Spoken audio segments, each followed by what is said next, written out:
மச்சான், யாரா அவன்? கோவத்துல இருக்கிற கொரில்லா மாதிரியே இருக்கிறான் பாக்குறதுக்கு. மச்சான், அது கூட அழகா இருக்குடா. தம்பி சாரிப்பா. யோ, என்னயா எரும மாடி மாதிரி இருந்தவங்களை இடிச்சிட்டு சாரி சொல்ற? தம்பி வார்த்தை முத்துது. முட்டுதுன்னு தெரியுதுல, கொஞ்சம் தள்ளி நிலையா. மச்சான் வேணாண்டா, போயிடலாம். அவன் பார்க்க ஜிம்பாடி மாதிரி இருக்கான்டா. என்னது ஜிம்பாடியா? மச்சான், கீழே இருந்து மேலே வரைக்கும் பார்த்துட்டேன்டா. இவன் ஜிம்பாடி இல்லடா, எங்கேயோ உருட்டு கட்டையாலே செம்மையா வாங்கியிருக்கான்டா. அதான் அங்கங்க வீங்கி போன மாதிரி இருக்கு. டேய், நான் யாரும் தெரியாம பேசி என் மண்டக்குள்ள இருக்கிற ஈகோவை சுரண்டி விட்டுட்டேன். யோ, என்னயா கை நீட்டி பேசுற? மரியாதை இல்லாம.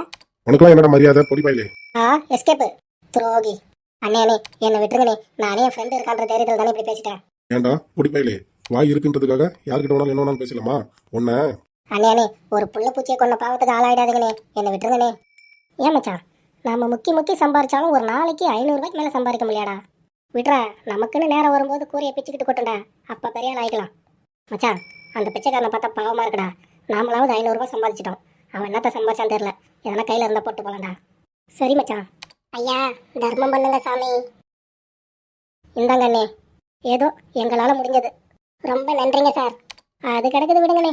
இந்த வேகாத வெயிலில் பிச்சை எடுக்கிறீங்களே, எவ்வளோண்ணே கிடைக்குது? வெறும் 3000 to 4000 வரைக்கும் தான்பா கிடைக்குது. ஒரு மாசத்துக்கானே? ஒரு நாளைக்கு தான்பா. ஒரு நாளைக்கு 4000மா? ஆமாப்பா, வெறும் 4000 தான் கிடைக்குது.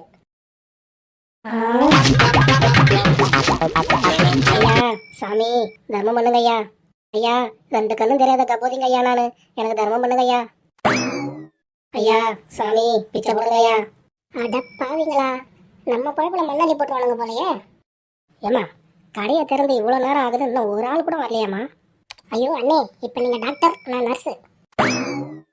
அட ஆமாம்ல, நான் டாக்டர், நீ நர்ஸு. சிஸ்டர், கிளினிக் திறந்து இவ்வளோ நேரம் ஆகுது, இன்னும் ஒரு பேஷண்ட் கூட வரலையே.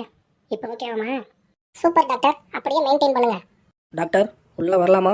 அடடே, வாங்க வாங்க வாங்க. சொல்லுங்க, என்ன ப்ராப்ளம் உங்களுக்கு? டாக்டர், எனக்கு மெமரி லாஸ் ஆகிட்டே போகுது டாக்டர். சரியாக எதுவுமே ஞாபகத்தில் இருக்க மாட்டேங்குது. சிஸ்டர், இவருக்கு 256 கொடுக்கலாமா இல்லை 512 கொடுக்கலாமா? 512 கொடுங்க டாக்டர், அப்போ தான் ஹேங் ஆகாது. என்னது ஹேங் ஆகாதா? அது ஒன்றும் இல்லைங்க, பவர் அதிகமாக கொடுக்க சொல்கிறாங்க.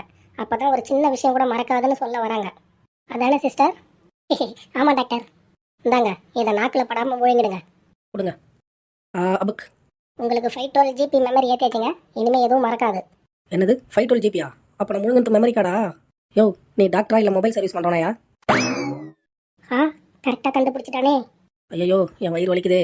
ஒரு டாக்டர்னு இவனை நம்பி வந்தான் பாரு. ஏங்க, நீங்கள் டாக்டர் ஃபீஸ் கொடுக்காம போகிறீங்க.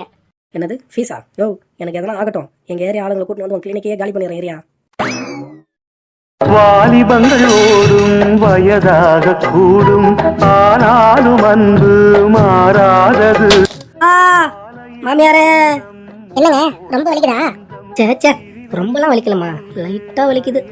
வாயால் கூப்பிடும்போதே வந்திருக்கலாம்லங்க. என்னது கூப்பிட்டியா? எனக்கு கேட்கலையாம்மா, நான் நல்லா தூங்கிட்டேன். என்னது தூங்கிட்டீங்களா? நீங்கள் வேலைக்கு போயிட்டு வந்தீங்களா தூங்கிடுமா? வீட்டில் வேற எந்த வேலையும் இல்லையா? ஏங்க, நீங்கள் ஆஃபீஸ் போனதுலேருந்து காலையிலேருந்து அவ்வளோ வேலை செஞ்சிருக்கீங்க, சாப்பிட கூட நேரம் இல்லாமல். என்னமோ பாதி வேலை அப்படியே தான் இருக்கு.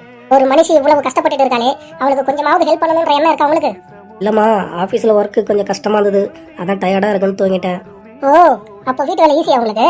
இந்த 2 பாத்திரத்தை எடுத்துக்கிட்டு கிச்சனுக்கு போயிட்டு அங்கே இருக்கிற எல்லா பாத்திரத்தையும் கழுவுங்க போங்க. கொஞ்சமாவது இறக்கம் கட்டுறாள பாரு ராட்சசி. ஏங்க, இப்போ வரீங்களா இல்லையா?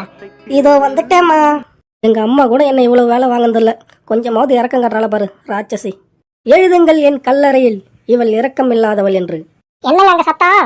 ஒன்றும் இல்லைம்மா, அது பாத்திரம் கழுவுற சவுண்டு. வந்துட்டாளுங்கடி, குட்டி சவுத்துல 2 குட்டி சாத்தாங்க. எப்படி கழுவி ஊத்தினாலும் எங்களுக்கு உரைக்காதுங்க. ஆஹா, மெல்ல நடமே நீ என்னாகும். இப்ப இவனுங்களை ஒரு வழி பண்ற பாரு. நீ அமைதியா இருடி, அவனுக்கு மறுபடியும் சேட்டை பண்ணட்டும், அப்புறம் இருக்குது அவனுங்களுக்கு. ஆஹா, மெல்ல நட. டேய் பால் புட்டி, என்னங்க கூப்பிட்டீங்களா? டேய் மச்சான், கத்திரிக்கோளை வச்சு அந்த பொண்ணு என்னடா பண்ணுது? இவன் வாயெல்லாம் துணி கிழிக்கிற மாதிரி கிழிச்சுடி. மச்சான், அவன் சரியான டைலருக்கு பிறந்தவளா இருப்பான்னு நினைக்கிறேன்டா. அப்படித்தான் இருக்கும் போல. ஆனா அவ வெட்டுவன்னு சொன்னது வாயா இல்லடா. வேற எதடா? போடாங்க டியூப்லைட்டு. டேய் நீயுமாடா? அண்ணே, இளநீ 1/2. நாம எங்கே போனாலும் தேடி வந்துடுறானுங்களே, இளநீலாம் 1/2 கேட்பாங்க. தம்பி, நல்ல இளநியா பார்த்து ஒன்று சிவப்பா. அண்ணே எங்களுக்கு நல்ல வழுக்கையா இருக்கிற இளைஞா பார்த்து சிவனே, நல்ல வழுக்கையா இருக்கணும். பார்த்தீங்களா தம்பி, இதுங்க முளைச்சி 3 இலை விடல, என்ன கலாய்க்குதுங்க. யோ நிறுத்தியா, தம்பி மரியாதை. மரியாதை கிடைக்குது மரியாதை, அதை விடியா. எப்ப பார்த்தாலும் இந்த பெருசுங்களா எங்களை மாதிரி சிறுசுங்களை பார்த்து முளைச்சி 3 இலை விடல, முளைச்சி 3 இலை விடலன்னு சொல்லிட்டே இருக்கீங்க. அந்த 3 இலைனா என்னயா, எப்படியா இருக்கும், நீ பாத்திருக்கியா? இல்லப்பா, நான் பார்த்ததில்ல. அப்புறம் எதுக்கு அந்த மாதிரி சொல்ற? எல்லாரும் சொல்றாங்களேன்னு நானும் சொல்றேன்பா. இன்னைக்கு வியாபாரம் அவ்வளவுதான். எல்லாரும் சொன்னா அர்த்தம் தெரியாம நீயும் சொல்லுவியா? ஒரு நிமிஷம் இரு. ஐயா பெரியவரே, என்னப்பா? இந்த முளைச்சு 3 இலை விடலன்னு சொல்றாங்களே, அதுல 3 இலைனா என்னன்னு உங்களுக்கு தெரியுமா? எனக்கு தெரியாது ராசா, எல்லாம் சொல்றாங்களேன்னு தான்ப்பா நானும் சொல்றேன். கேட்டுச்சா?